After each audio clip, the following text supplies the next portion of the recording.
जमिनीला आलाय सोन्याचा भाव. शेत जमिनी विकण्याकडे शेतकऱ्यांचा का वाढतोय कल?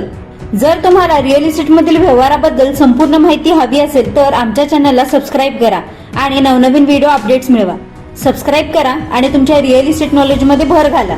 रायगड जिल्ह्यातील भात उत्पादनामध्ये मोठी घट होत आहे. काही काळापूर्वी जिल्हा भात उत्पादनात अग्रेसर असल्याने त्याची ओळख भाताचे कोठार अशी होती.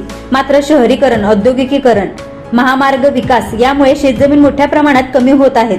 2018-19 पासून जिल्ह्यातील भात लागवड क्षेत्र 1,24,000 हेक्टरवरून 83,000 हेक्टरवर आले आहे. यंदाचे प्रति हेक्टर उत्पन्न 2081.32 किलोग्राम झाले असून त्यात 746 किलोग्रामची घट झाली आहे. सिंचन विभागातही मर्यादा असून केवळ 7,165 हेक्टर क्षेत्र सिंचित आहे. राजधानीच्या विकासात जमिनीची किंमत वाढली असून जमीन विकण्याकडे शेतकऱ्यांचा कल वाढल्याने उत्पादन कमी होत आहे. जिल्ह्यात महाड, रोहा, पातळगंगा, रसायणी, खोपोली, खालापूर, मानगाव, अलिबाग, तळोजा येथे औद्योगिक क्षेत्र आले आहे.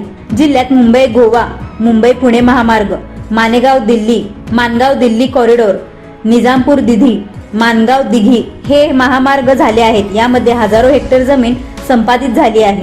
शेत जमीन विकण्याकडे शेतकऱ्यांचा वाढला कल. जिल्हा शहरीकरणाकडे वळत असताना शेतजमिनी नष्ट होऊ लागल्या आहेत. शेती व्यवसाय करणे आता जिकिरीचे झाले आहे.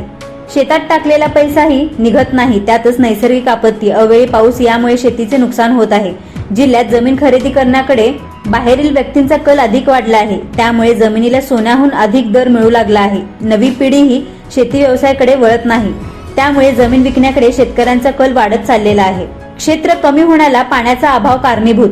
जिल्ह्यात शेतजमिनीपैकी केवळ 7,165 हेक्टर सिंचन क्षेत्र आहे. यातील 2,288 हेक्टर क्षेत्र हे विहिरीच्या पाण्यावर सिंचित केले जाते, तर 4,177 हेक्टर क्षेत्र हे इतर धरणे, कालवे आणि इतर साधनांनी सिंचित केले जाते.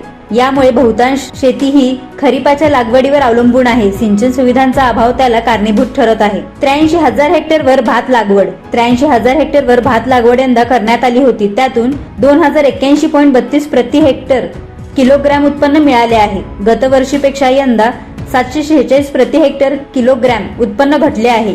जिल्ह्यात 1,24,000 हेक्टर लागवडीखालील शेती क्षेत्र 2018-19 पर्यंत 1,11,000 हेक्टर पर्यंत खाली आली आहे. प्रकल्पासाठी भूसंपादन प्रक्रिया जोरात. रेवस रेड्डी हा महामार्ग प्रस्तावित आहे. तसेच अलिबाग विरार कॉरिडॉरसाठी भूसंपादन प्रक्रिया सुरू आहे. यामध्ये अजून शेतजमीन संपादित केली जाणार आहे. त्यामुळे भात लागवड क्षेत्र अजून कमी होणार आहे. त्यात नवीन प्रस्तावित प्रकल्प येत असल्याने त्यासाठी शेतजमीन संपादित केली जाणार आहे. पूर्वी हजारो हेक्टर जमीन प्रकल्पासाठी घेऊन त्यात प्रकल्प न उभारल्याने ती पडीक झाली आहे.